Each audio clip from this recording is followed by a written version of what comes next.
Thank you very, very much. Good morning to the Chief of Staff and Head of Public Service, the Cabinet Secretaries, the permanent Principal Secretaries, Development Partners, Ambassadors, private sector leaders. Thank you very much for joining us this morning, all protocols observed. I really want to appreciate that today we are again here to release the World Bank Doing Business Report 2017, and we're looking forward to some very good news, and I'll let that to be released later. But this report is probably one of the most covered and discussed reports globally, and rightly so, because in Kenya, it is a report whose release we constantly look up to, and always hoping that it's a true reflection of the business reforms work that we in the private sector, together with the government, have been implementing together throughout any given year, at least since the last 3 years. The DBI report, as commonly referred, is important to us to discuss our country's regulations that have important bearing on the country's capacity to generate economic activities, jobs, and reduce poverty. We know that even entrepreneurs face a lot of hurdles like red tape, prolonged commercial court cases, too many taxes and payment procedures, logistical hurdles, importation and exportation of goods, too many processes to start a business, then it hurts and hinders their ability to grow, create jobs, and foster our economy. So allow me, on behalf of the Kenya private sector, speaking on behalf of the members who are many represented here, to appreciate the work that has gone into researching and preparing this report as led by the World Bank Group and the financial support that has been provided by both DFID and the Netherlands. At KEPSA, we are so deeply grateful for the institutional support we have received from DFID in the past 3 years and the technical support from the World Bank and IFC through secondment of technical staff to help develop various competencies and policy and research. That support has secured and ensured that we are a strong organization today, and other apex bodies in other countries are studying and benchmarking against.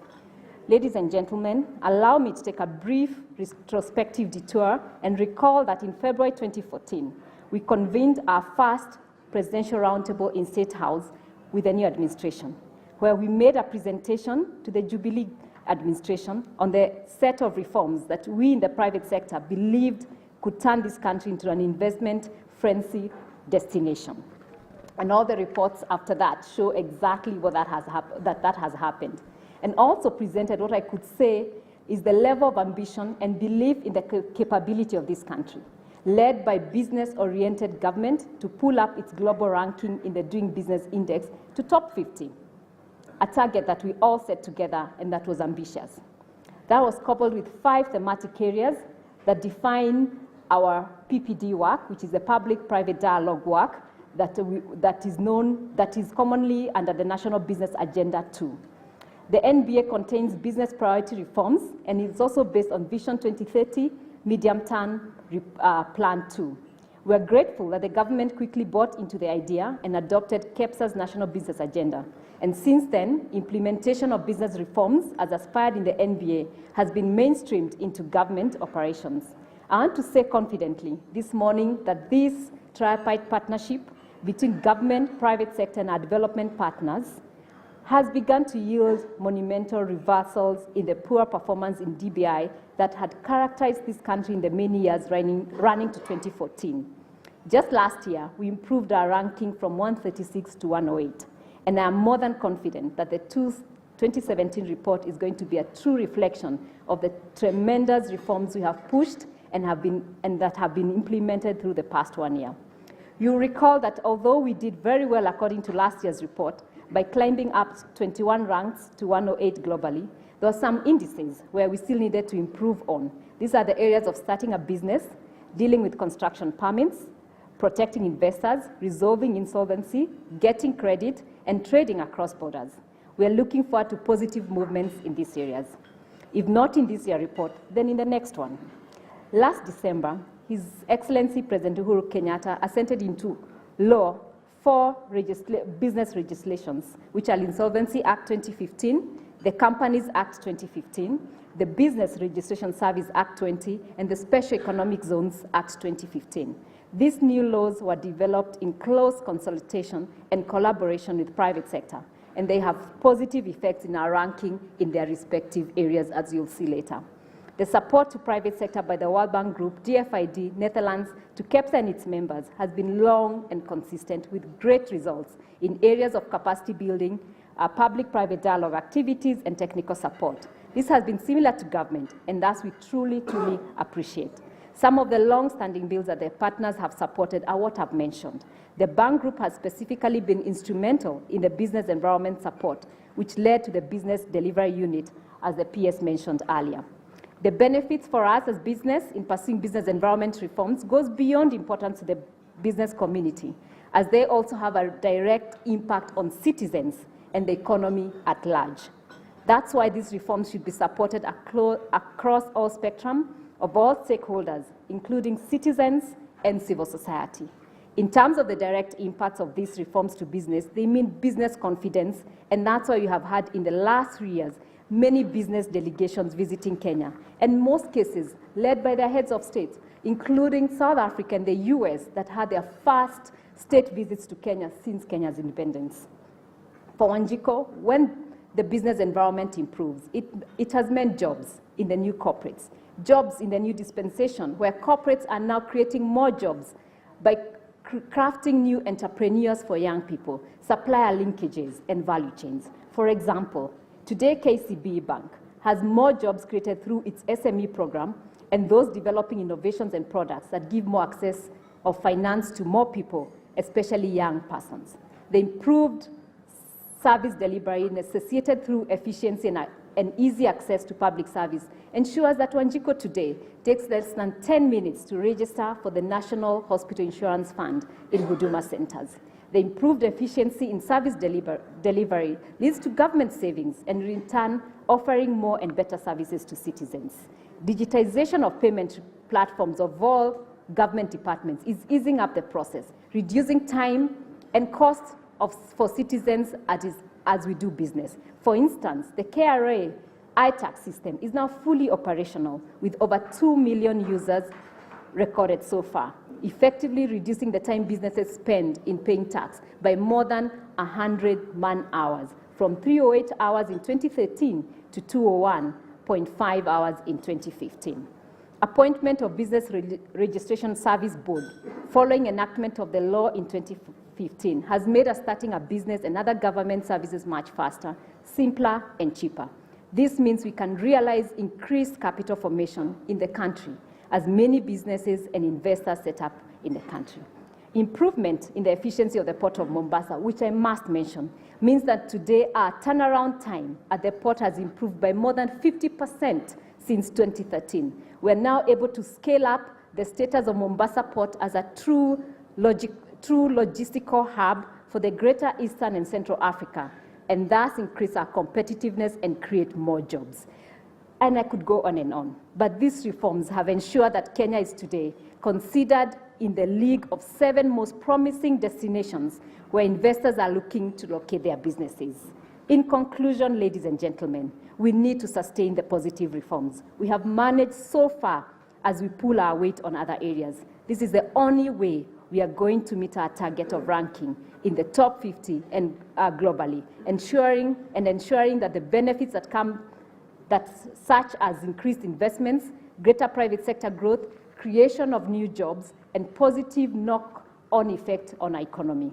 At KEPSA, we will continue to seek to strengthen our partnerships and engagements with the public sector and other stakeholders, bearing in mind that a better business environment, improved competitiveness, and economic progress can only be realized and sustained within an environment that encourages strong private-public cooperation and supported by development partners. Allow me to really again thank the IFC Group, the IFC and the World Bank Group, Sarah Ocheng, Omar, Frank, Catherine, for believing in us and working to ensure we at KEPSA not only are well supported but engage government, and also supporting the government to continually work with us. The DFID, led by Dennis Kwena, for the capacity building to KEPSA and the membership. And the PPD group, the public-private dialogue team, and policy team led by Agatha and Victor, that has continued to engage with the different ministries to ensure that what we discuss here today, what we were looking at and engaging is mainstreamed in those ministries. And the leadership of KEPSA, led by the founding chairman who's here today, Manu Chandaria, board members, Pradeep and Nick and others, that have continued to ensure that this conversation is had at the highest level, at the presidential level, that meets every 6 months. And the sector leaders, Phyllis Wakiaga and others, that have continued to engage with the relevant ministries through the Ministerial Stakeholder Forum that are represented here today. And finally, my utmost gratitude to the government of Kenya, and led by CS Eden Mohamed, who was tasked to lead this task and to steer the business reform agenda and has kept their eye on the ball. And all the other ministries that are represented here by their CSs, PSs, and directors, your support and partnership, I truly appreciate on the behalf of private sector. Thank you. PSs and CSs that I have to say that all protocol observed, it's such a wonderful formula. It's a great pleasure to be here today at the launch of the Doing Business report. And I do acknowledge also Kenya's enormous jump in doing business at the latest report. That was already a landmark, a milestone that was important, and certainly it has helped and have been at the root of Kenya's move from a low-income country to a middle-income country, lower middle-income country that is.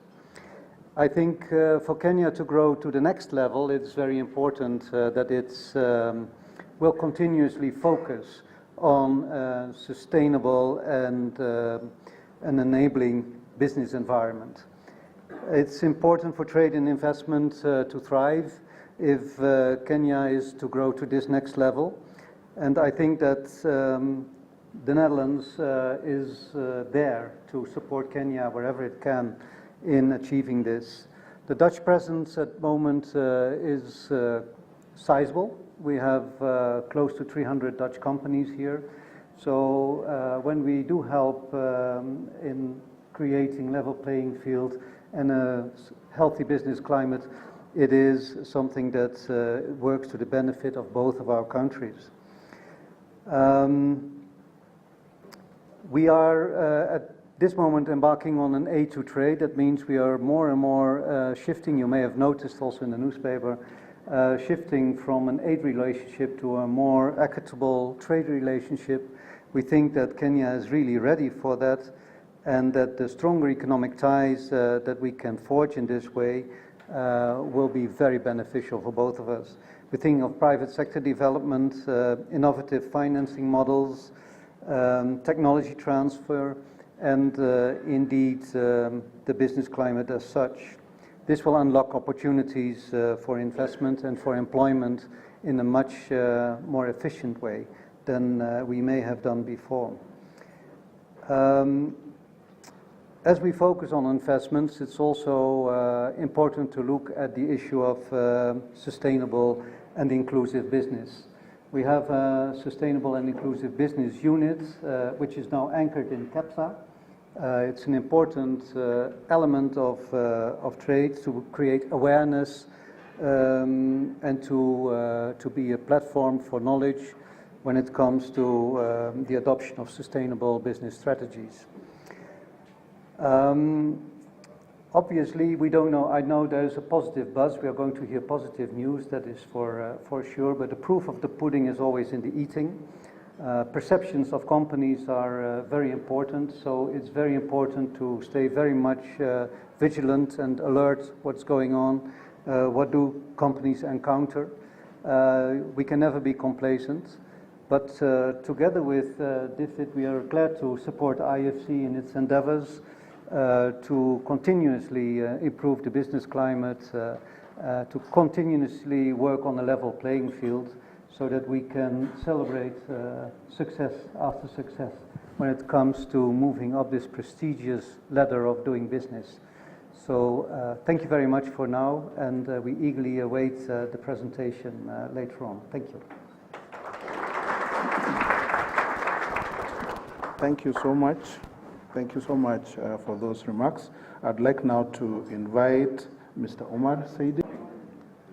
On behalf of the World Bank Group, I would like to thank the Government of Kenya for its exceptional collaboration and for having us here today to launch the 14th edition of our Doing Business Report, which, as you know, is a joint publication of IFC and the World Bank. Our report went live globally yesterday evening. Before our host unveiled the details of this year's results for Kenya, which I promise you are fabulous, allow me to highlight our region's journey in the improvement of its investment climate. This year's report, Doing Business 2017, is a milestone in many ways. It marks a record year for the African region. Indeed, 37 of the 48 economies, which is about 3/4, adopted a reform, and those reforms add up to 80, which is an increase of 14% from the previous year, and is the highest number of reform ever achieved in the history of this report. Sub-Saharan Africa is once again the most reforming region in the world, and this year has 8 countries in the top 100 in the Doing Business global ranking.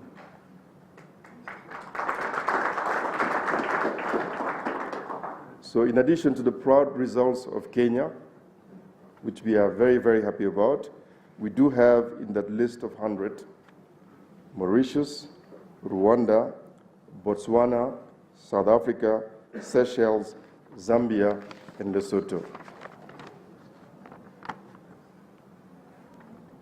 This progress is important because of the tangible impact it represents on the men and women who start businesses and the people who count on them for employment.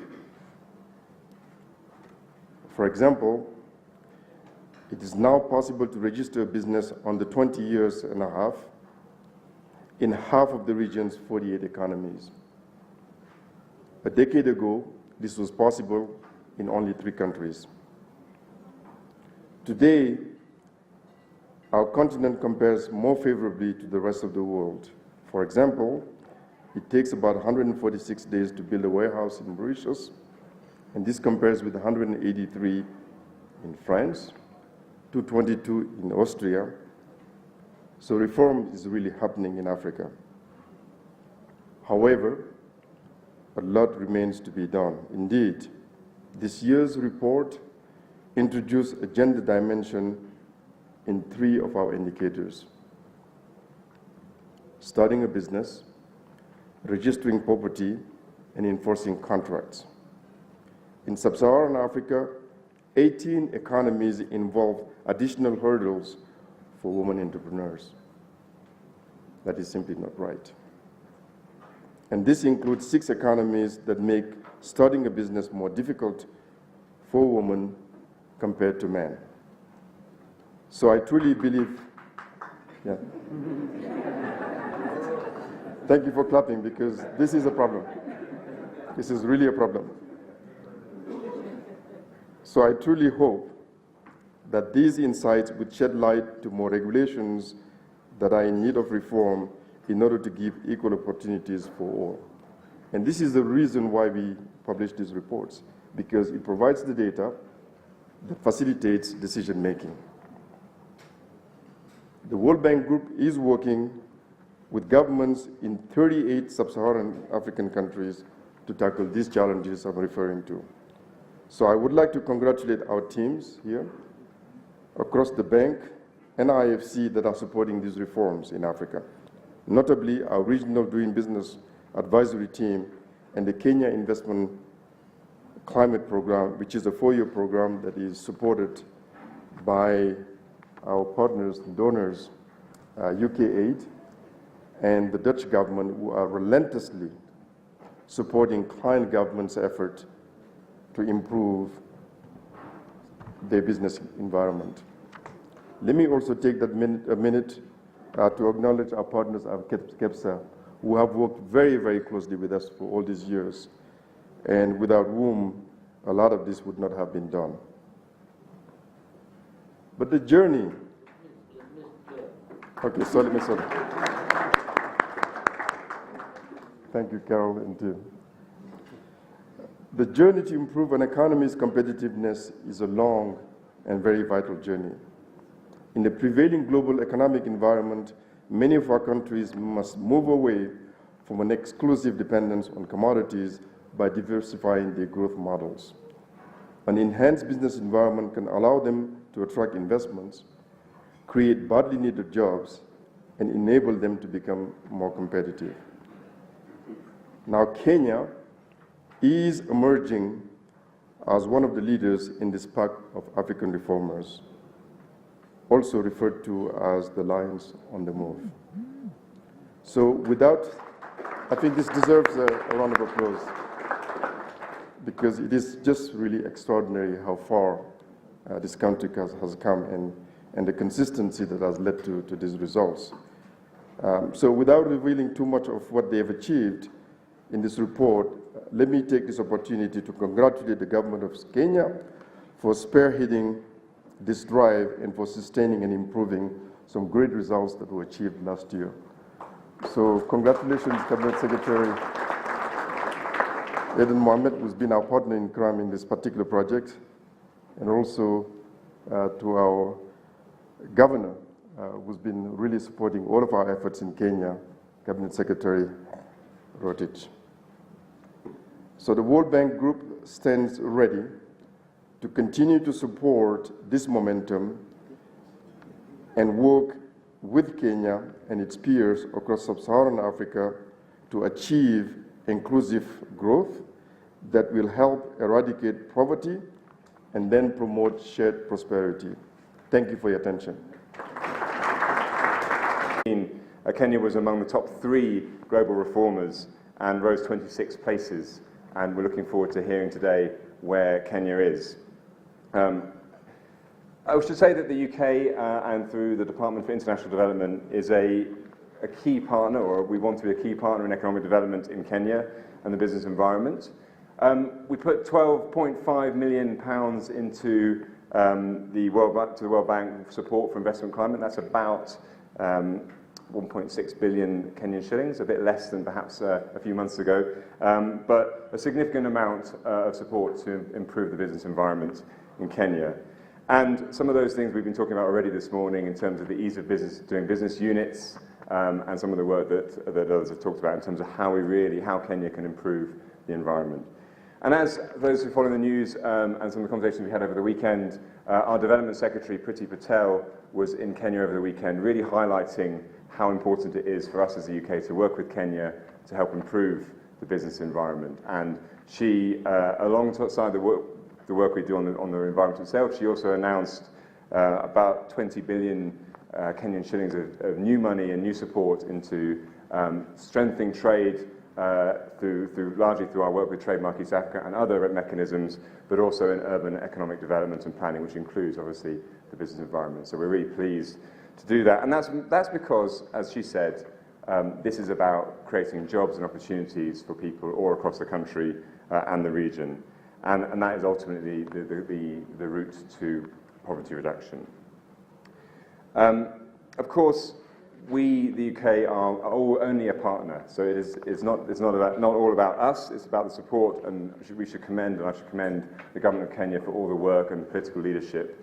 We provide a lot of the finance, but actually it's the political leadership and the technical work of the Doing Business unit and all the partners around the room that really make a difference. So thank you to them. It does feel slightly technocratic, sitting in a nice hotel talking about business environment. It's important to understand what this, and does sometimes feel a bit far away from the lives of ordinary people in Kenya. And I guess it's worth just highlighting how significant it is for people, that these reforms really help improve and increase domestic and international investment flows, and that creates jobs, and that's what this is about. That this helps businesses to formalise this. Businesses that may be working informally actually find it easier to formalise, and that's great. That's great for increasing revenue for government and then increasing service provision. And that this ultimately helps national and subnational governments deliver services for people across the country. As with all things, the scores are only part of the picture, and it's an urge from us in terms of continue to urge improving the political commitment to improving the business environment and continue to drive this over the coming years. So with that, I'd like to say thank you very much. The British government and through DFID remain completely committed to working with the government and private sector partners on how we continue to improve the business environment. Thank you. Thank you so much, the Director. I'd like now to invite our Cabinet Secretary of the National Treasury, Henry Rotich, to give some remarks before we have the keynote address. Karibu. Thank you very much, PS. My colleagues, Cabinet Secretaries present here today, to Chief of Staff and Head of Public Service, Dr. Kinyua, PSS present, development partners, and World Bank colleagues, distinguished guests, ladies and gentlemen, good morning. You may have noticed in the program that I was not scheduled to speak, but given that my colleague Adan is going to make the keynote address, which was supposed to be given by the Deputy President, has asked me to at least say something to set the stage on this very important thing that we want to do today, which I'm also eagerly waiting to hear the results. So let me just say two or three things. First is that these results that we are receiving today is very critical for us as a country, and this comes just after yesterday when we launched the Regional Economic Outlook for Africa, which actually paints a picture of like as if we have two Africas. One Africa which has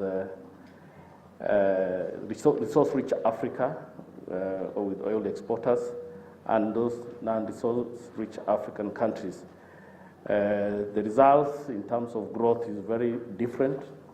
The non-resource-rich countries, which include Kenya, continue to register very respectable economic growth compared to the resource-rich countries, and that is just because of what is happening globally in terms of commodity prices. So most of the non-resource-rich countries have benefited from the decline in commodity prices, and Kenya has been a beneficiary.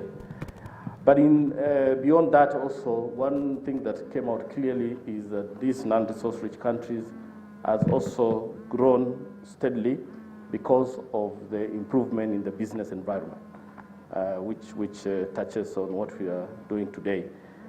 So I want to say then that this activity is very critical. We have already seen as a country, Kenya, the results of what we've done in terms of all these reforms to improve the business environment. We've seen our growth growing more favorable compared to the regional countries. We are now at around 6%. The foreign direct investment has been rising just because of what we've done. So I just want to say that we are seeing the results of what we are doing, and that is a good thing. And of course, the growth of 6% is not something that we can say we are happy with. We need to do more. There is still challenges of unemployment. We still need to reduce poverty. We need more growth. We need double digits as we have set ourselves in the Vision 2030. But even to sustain the 6% and even to reach 10% requires more deeper reforms. So what we have achieved so far is not enough. We need to do more. And I believe we are going to do that going forward, because for us to get 10% growth, we need investment levels of 30% of GDP. We are now at around 24, thereabout, which government is contributing only 10% of that. So for private sector to contribute more, doing business, improving the business environment is critical. And that is why we are here today to receive these results, but this should not make us complacent. We have to do more if we have to sustain our growth and reach the 10% that we are looking for. So the other point I want to say really is that we are continuing to sustain our results, and without preempting, because I don't know what we are going to, what we have achieved this year. But certainly what I know is that things have been improving from the level we were about 4 years ago at number 136 thereabout. Certainly, and I hope so, we are now in double digits. So I will wait that for my colleague Aden to tell us what is the outcome. So certainly, I want to say that we continue to sustain these good results, and this is what we will continue to do as a country. So for me, it's really to thank most of the ministries here. I think they have really contributed to improving the business environment. By all means, this cannot have happened by coincidence. And as KEPSA said, it's also because of their engagement through presidential roundtables that they have put a lot of pressure to government to do all these reforms, and we will continue to do that. So without much ado, I want to thank you very much for coming, and let me now take this opportunity to invite CS Aden Mohamed to make the presentation. And Thank you very much, Waziri, and good morning, everybody. My colleagues, cabinet secretaries who are here, the Chief of Staff and Head of Public Service, the principal secretaries who are here, representative of DFID, the ambassador of Netherlands, all our private sector chiefs, captains of industry, ladies and gentlemen. First of all, I would like to thank you all for joining us on this very important occasion where we will be unveiling the Doing Business Report of 2017 by the World Bank. This is a report that all over the world attention is paid very seriously, because it's the one report that is universal across the world in measuring same topic in different countries across the world. We have, as a country, embarked on pushing our agenda on this particular area for a number of years. And we have had good days in the past, but we slipped and we somehow lost, the glory that we once enjoyed in the last 7 years. And I think we have now turned the corner, and that is what we are here to unveil today, the results having been announced last night about 7 o'clock Kenya time by the World Bank Group. A lot has been said on the macro issues, on the context, on what is it, why this is important. I will not repeat that, so I'll just go straight into the actual report.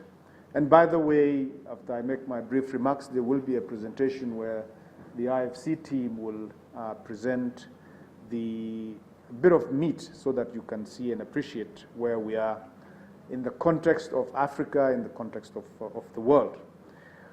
This is a report that measures nearly 10 parameters across the board in different areas, and we have made some significant progress in some of them, and those are the ones that I would like to highlight. The first one is on registering a business. That is one key area that we have worked very closely with the AG's office in making things work much better than it has been for a long time. And Kenya has made starting a business much easier by removing stamp duty fees required for the nominal capital, memorandum and articles of associations. We now have a standardized memos and acts, something that we have not had for a very long time. Kenya also eliminated the requirements to sign compliance declarations before Commissioner of Oaths as part of that process. These are just a few of the things that have been done in that particular area, not to mention the consolidation of fees reorganization of how we make sure that businesses are registered easily. On getting electricity, Kenya streamlined the process of obtaining a new electricity connection by introducing the use of a geographic information system, which eliminates the need to conduct a site visit, thereby reducing the time and interactions needed to obtain an electricity connection. It's something that I think we have made significant progress, and would like to congratulate the teams in that particular area under the leadership of CS Keter. On registering property,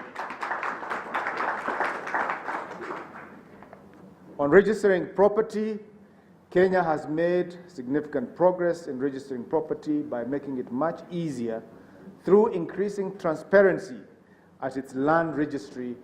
And I think we have all seen Professor Kaimenyi in action in making sure that these high standards are maintained and registering properties are made much easier. On protecting minority investors, a key area for investors who come to invest in our country, Kenya strengthened minority investor protections by clarifying ownership and control structures, by introducing greater requirements for disclosure of related party transactions to the board of directors, by making it easier to sue directors in cases of prejudicial related party transactions, and by allowing the rescission of related party transactions that are shown to be harmful to a company.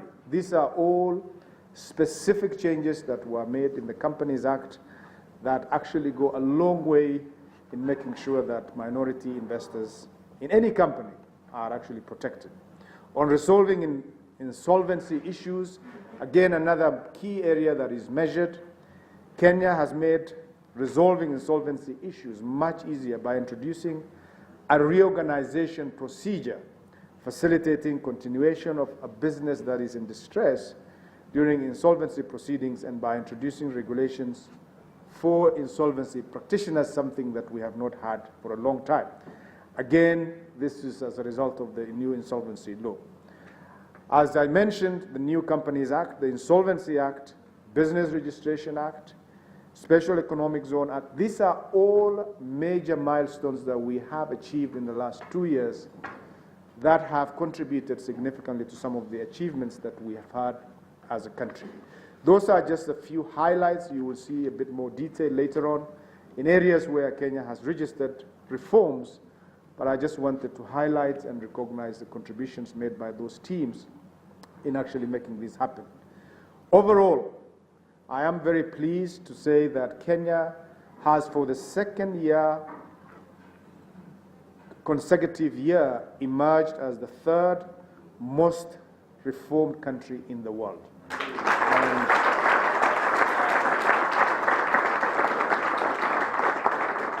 apart from the actual overall ranking, the IFC and the World Bank Group normally recognize the top 10 countries in the world that have registered the highest amount of reforms. And as I mentioned, both last year and this year, we have been recognized. And even more interesting, last year there were a number of African countries on the continent who are on that list. And this year, Kenya is the only country that has made to that list as the top 10 performers.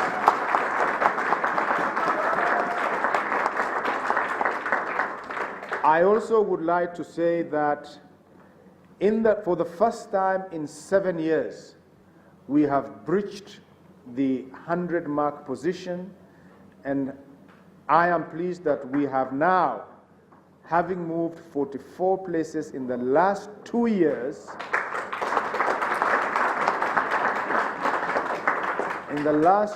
having moved 44 places, have now been ranked as position 92 in the world. Basically, out of the 190 countries that participate in this exercise every year, we have now gotten to position number 92, and we need to continue to push further. Colleagues, ladies and gentlemen, when we as ministry put together our industrial transformation program, one of the key things that we've highlighted is that we must develop strong enablers to make that journey come true. And one of the key enablers was improvement of the business environment, and we had set ourselves as a country the target of getting to position number 50 by the year 2020. Now, when we did this, we were at position number 136. Many people thought, well, you know, can we actually do that? And all the naysayers and the people who are critical really were thinking this was too ambitious. And I was just doing the maths as I was sitting here and say to myself, in the last 2 years, we moved 44 positions. And I said, if we move another 42, I think 44 we don't need to move anymore. If we move 42 positions, I think we should be able to hit position 50. And I'm really confident, given the traction that we've had, the collaborative effort that we have been able to demonstrate across the whole government, because this is really a lot of things that are done, fixed by governments and the private sector and the World Bank jointly make an assessment of government's processes. And so really the positions that we have here is effectively a feedback, a recognition, and an announcement effectively by the private sector of this country that demonstrates to the rest of the world that Kenya has moved. And so to our private sector, I just want to say thank you very much. You could have been much more generous, but keep it straight. Keep it straight.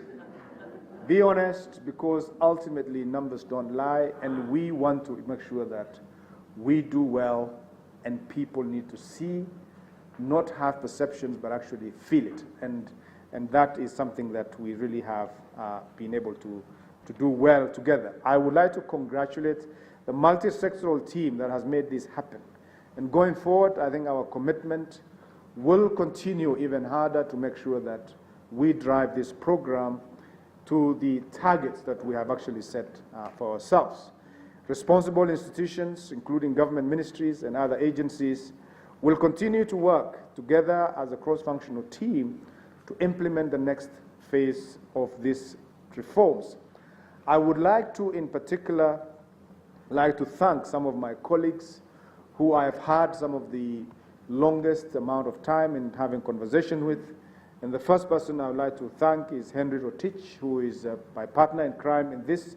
Henry is known for being very tough in releasing funds to actually many programs. And I can tell you on this particular area, he has been extremely supportive, and I think the results speak for themselves. So, Bwana Waziri, thank you very much for the support in making this happen.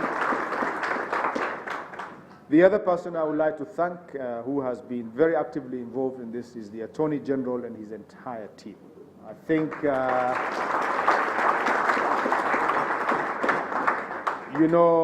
the number of reforms that we have done in the Companies Act, in the Insolvency Act, Business Registration Act, and the activities that have gone in making what we have possible, I think should be commended, and I would like to thank him personally for the support.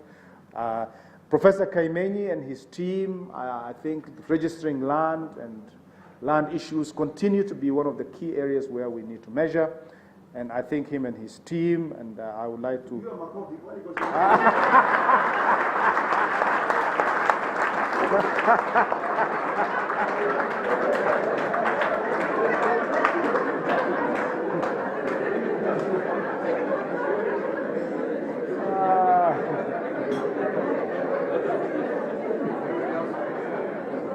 Well, that is the jovial mood of our professor who drives some of this. I think within the Ministry of Lands, a lot of people have done work, but one of the things that I am known for very much is to break protocol, and most of the time I actually don't even deal with Professor Kaimenyi, I deal with a man called Mr. Kahuho, and I see him there. I just want to say, well done, and keep it up. The other area where a significant number of things have changed, and I think we may not have seen the impact of that in the reports, is the judiciary. And I really would like us to put our hands together for the judiciary team. And I've got a representative here. It is an area that continues to be measured through what is called, enforcement of contracts. And I think to the new team, there's a lot of expectation, including ourselves. Our tax team, I didn't see the Commissioner General. There has been a lot of work that has been done, and I really would like to commend the Commissioner General and his team to actually to have made this actually possible. Those are the people within the government. Apologies if I haven't mentioned anybody, but those are the people who, whenever I go to bed, I say, these are the people I need to call tomorrow morning, and you haven't disappointed. But I also would like to thank, oh yeah, of course, I did mention the getting electricity. I did mention Mr. Chumo and his team, and the Honorable Minister, who has been extremely proactive in making sure that whenever we get that, I did mention getting electricity connection is one very, very important area that we have registered good progress. I'd like to thank the Minister. I think I have also got colleagues within the ministry led by P.S. Korir who I have given sleepless nights in this to really have made this work. And the entire team who work under him, and various government and private sector colleagues who have made this possible, of course. Very important, the colleagues from World Bank Group and the IFC team. I really would like you to put your hands together for Frank, for Jamila, and for Catherine, and of course Omar and his team. These are the people who look after this program across the continent, and we really couldn't thank them enough for the support, the guidance, and what we need to be changing as we move particularly forward. But there's one lady that I always talk about. This is a person who doesn't work for me, doesn't work for government. There's a private sector person, we actually don't pay them sometimes. And these are people who have gone out of their way to actually make sure that we get this program out of the way. Their offices are in Karen, but whenever I call them, somehow they beat the traffic jam. And the entire IBM team that are here, I would like to thank them for the work and the contribution that we have. And the lady I'm talking about is that young, wonderful lady, which is, done a lot of things. Her name is Charity. She does a lot of presentation.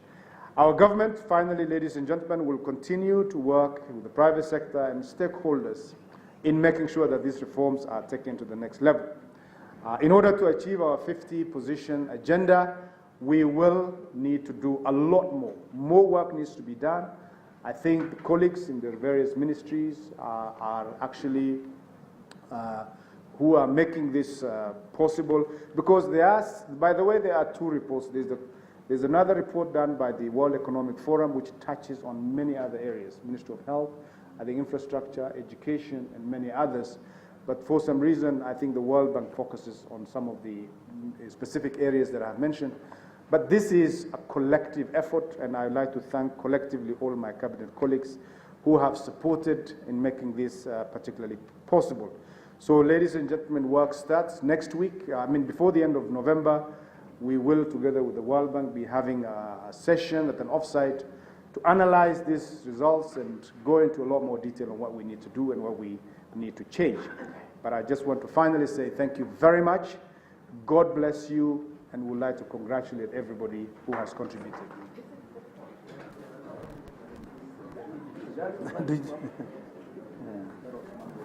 Karibuni for a photo session also. This is the most difficult part of this.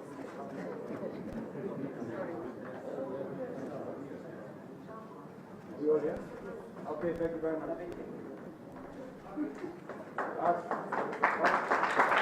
Who has contributed to this? Highlight how do Kenya's results compare to what we find in Africa this year. Very quick reminder about the methodology and what the Doing Business report measures. As you know, it's a flagship publication of the World Bank Group. This year we celebrate the 14th edition of this report, and this is a report that measures 190 economies across the world according to their ease of doing business. So what it does is it benchmarks them according how easy or difficult it is to conduct business in these economies.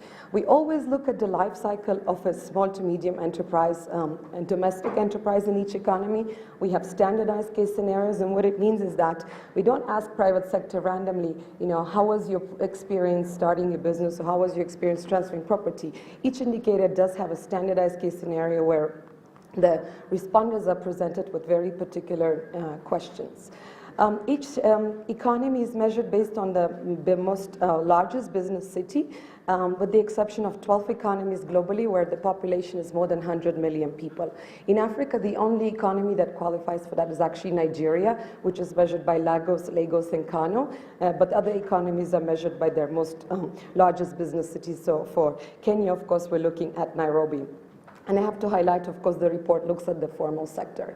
So when we look at the findings, of course, we have to understand that they lead us with a very good understanding of the business environment, but we have to also acknowledge that they don't capture everything that's important for business environment, such as situation of security, the level of corruption or maybe bribery, level of skills in the country, proximity to markets, and other important factors for business environment in that economy.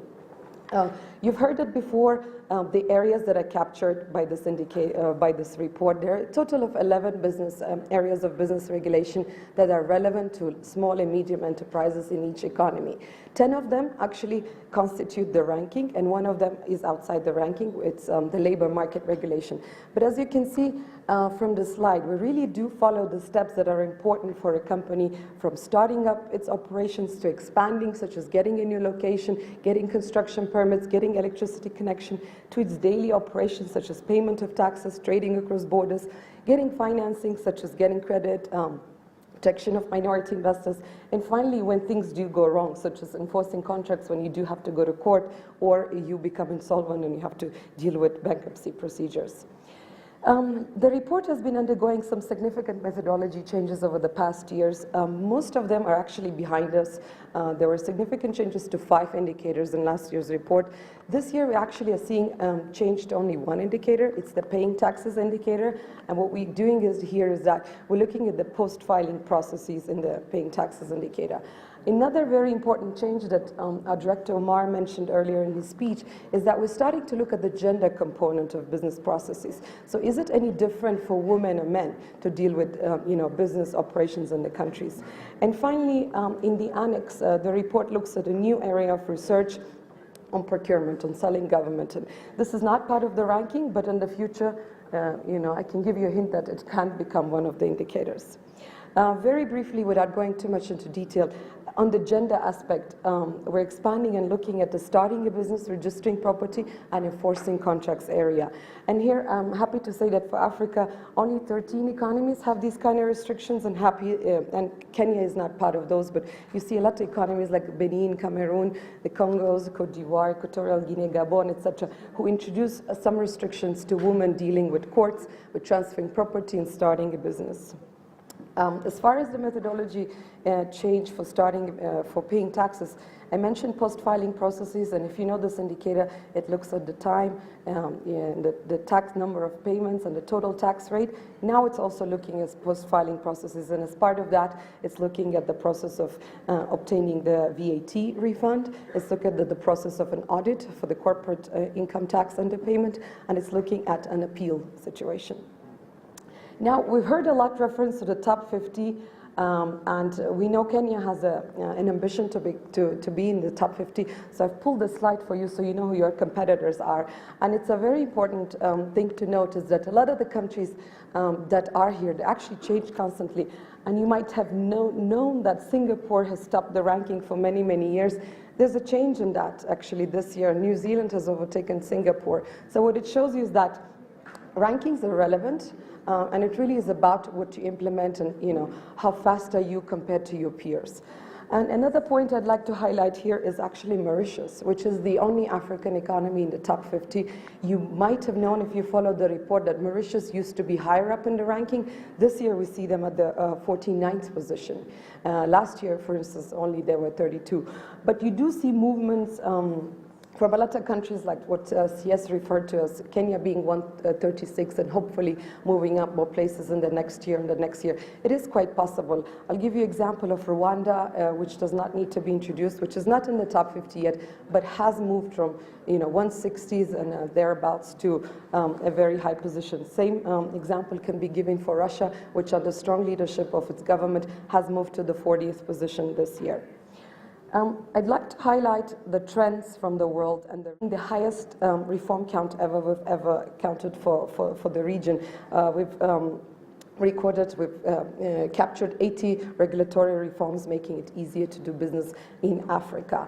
And if you look at the rates per region, Eastern Europe and Central Asia usually tops this. I mean, pretty much every country, every except for one or so, would be reforming in that region, but Africa does come second. So I have to say that the region is reforming very fast, and the rate of reforms is at unprecedented high.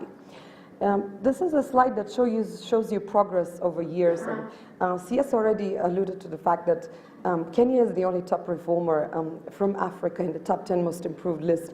You'll see historically, and last year he mentioned Kenya was there as well, but we did have 5 African economies in the list. Usually we do have 3 or 4 or 5 or so economies, but this year we only have Kenya, and this is a result to be celebrated. Number 80, as I mentioned, is the highest we've ever recorded. You can just appreciate the trajectory. It has been increasing over the years. And most importantly, something that's also very important to us, out of 48 of the region's economies, 37 have reformed. So, 8 out of 10 economies in Africa are reforming, and this is great news. There is another metric that is very important on the report. So ranking is relative, but there's something called the frontier. Frontier is your best practice no matter what the ranking is. For instance, if New Zealand is the fastest place for you to incorporate a company, that would be your frontier, and everybody's score will be calculated according to that, which would be 100. On this metric, that is a more absolute way if you wish to measure your movement on the index and compared to the world. And I have to say that Sub-Saharan Africa again stands out as improving and reforming above the global average. Again, Eastern Europe and Central Asia does stand out as the fastest reformer rate, but Sub-Saharan Africa comes second and is above the global improvement rate. Umar did mention this in his speech, and this is something important in terms of impact of these reforms. I mean, we talk about reforms, but what do they mean? They do have a meaning for businesses on the ground.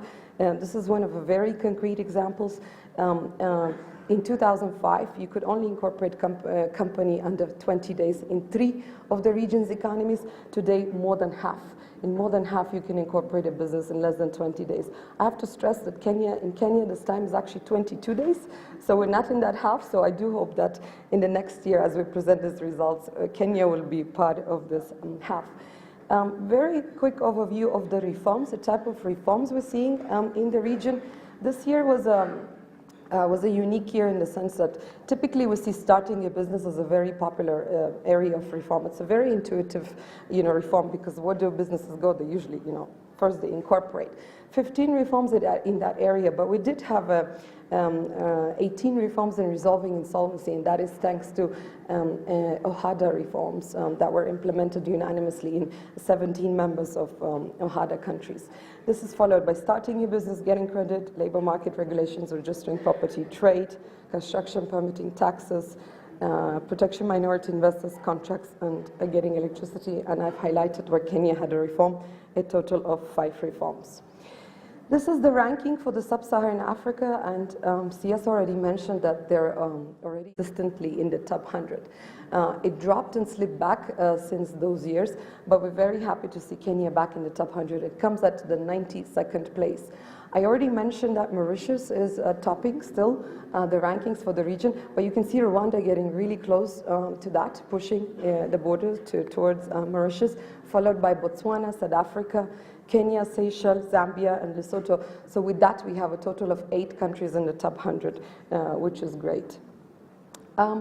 recognize the reforms and the efforts implemented by each economy with this table, which we call the top 10 most improved economies globally.